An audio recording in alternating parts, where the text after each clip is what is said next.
Rome did not fall in a single night, and it was not destroyed by barbarians, earthquakes, or fate. Rome fell because power was placed in the hands of a man who did not understand it, did not respect it, and ultimately did not deserve it. For centuries, the Roman Empire expanded through discipline, sacrifice, and a belief that the state stood above the individual. Emperors were not gods, they were custodians of a civilization that ruled the known world. But in the 2nd century AD, Rome made a fatal mistake. It entrusted absolute power to a man who saw the empire not as a responsibility, but as a mirror, something that existed only to reflect his own glory. His name was Commodus, and in one lifetime, he damaged Rome so deeply that the empire would never fully recover. Commodus was born in 161 AD, not in a battlefield or a provincial town, but in the very heart of imperial power. He was the son of Marcus Aurelius, the philosopher-emperor, a ruler remembered for wisdom, restraint, and moral strength. Marcus Aurelius was everything Rome admired: disciplined, thoughtful, and deeply aware of the burden of leadership. He believed that power must serve the people, not the ruler. From the moment Commodus was born, Rome assumed greatness was inevitable. How could the son of such a man fail? But Rome underestimated the danger of inheritance. Commodus did not earn power, he inherited it. He grew up surrounded by luxury, flattery, and protection, shielded from hardship and consequence. While other emperors had risen through war, politics, or survival, Commodus never had to prove himself. He was told from childhood that he was destined to rule the world, and that belief poisoned him. Marcus Aurelius tried desperately to shape his son into a worthy successor. Philosophers were appointed as tutors. Military commanders attempted to teach discipline. The emperor himself wrote about duty, virtue, and self-control, hoping his son would listen. Commodus listened politely and ignored everything. He showed little interest in philosophy or governance. He disliked long discussions, avoided responsibility, and preferred physical strength, spectacle, and admiration. He enjoyed hunting, violence, and games. More importantly, he loved being watched. As Marcus Aurelius aged and spent years campaigning along Rome's northern borders, Commodus accompanied him, not as a student of war. He was a spectator, bored by strategy and impatient for pleasure.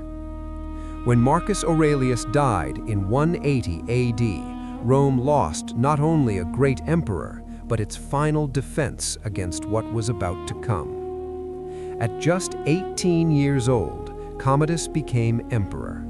For the first time in generations, Rome was ruled by a man with absolute power and no self-discipline. Almost immediately, Commodus made a decision that signaled disaster.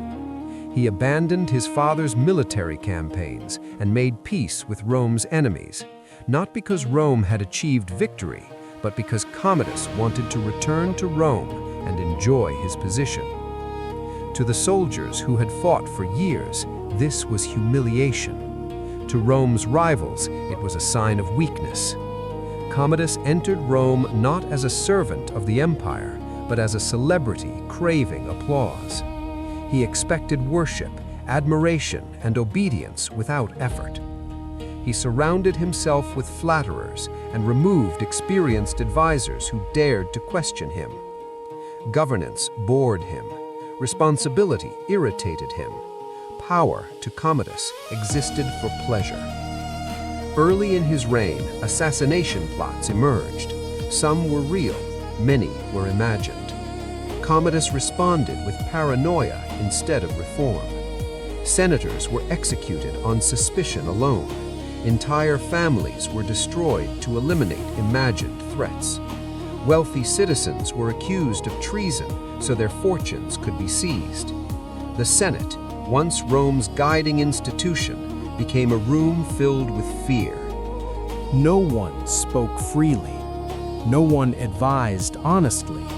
Survival depended on silence and praise.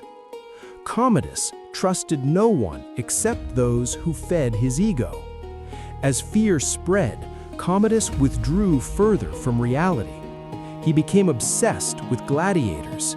In Rome, gladiators were slaves, criminals, and prisoners of war, men forced to fight for entertainment. But Commodus saw them as symbols of strength and dominance. He trained with them obsessively, not to understand their suffering, but to imagine himself as one of them. Soon, imagination became obsession. Commodus began fighting in the arena, not as a fair competitor, but as an emperor demanding victory. His opponents were wounded beforehand, disarmed, or ordered not to strike. Animals were restrained or weakened so he could slaughter them easily. Each appearance was staged, each victory guaranteed. Yet Commodus demanded payment for every performance, draining the treasury for his own amusement. Rome watched in disbelief as its emperor abandoned dignity for spectacle. But Commodus went further. He did not want to be admired, he wanted to be worshipped. He declared himself the reincarnation of Hercules, dressing in lion skins and carrying a club. He ordered statues of himself erected across the empire, replacing gods with his own image. He renamed the months of the year after his titles. He renamed Rome itself in his honor. The city that had ruled the world was reduced to a backdrop for one man's delusion. While Commodus played gladiator, Rome decayed. The economy weakened as resources were diverted to games and bribes. Grain shortages worsened, corruption exploded. Officials learned that loyalty to Commodus mattered more than competence. The Praetorian Guard, once protectors of the emperor, became mercenaries who sold influence and murder. Justice disappeared. Law became a weapon. Fear replaced order. Rome's borders suffered. Generals hesitated to act without approval that never came. Provinces grew restless. Rebellions simmered. Commodus ignored them. He believed himself invincible. Anyone who questioned him was executed. Friends, advisors, even members of his own family were eliminated. Rome lived under constant terror, not of invasion, but of its own ruler.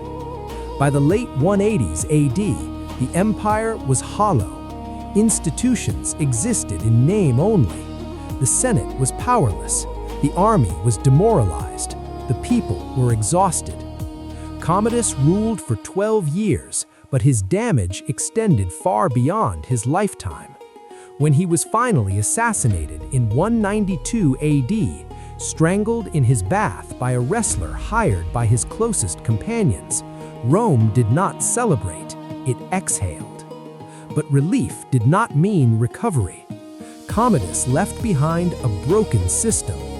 His death triggered chaos, civil war, and a rapid succession of weak emperors. Stability collapsed. Within decades, Rome entered the crisis of the 3rd century, a nightmare of economic collapse, constant civil war, foreign invasions, and near destruction. Commodus did not destroy Rome in a single battle. He destroyed it by teaching Rome that leadership no longer required virtue, that the emperor could be incompetent, cruel, and insane, and still rule. He replaced responsibility with vanity, discipline with spectacle, and governance with fear. Rome survived him, but it never fully healed. The empire that once ruled through order would now rule through force alone. Commodus proved that Rome's greatest enemy was not beyond its borders, but seated on its throne. One man, born to inherit the world, chose instead to consume it. And in doing so, he revealed a truth Rome would never escape. An empire is only as strong as the man who leads it, and even the greatest civilization can be ruined in a single lifetime. The story doesn't end here. Subscribe to Forgotten Thrones to uncover what history tried to erase.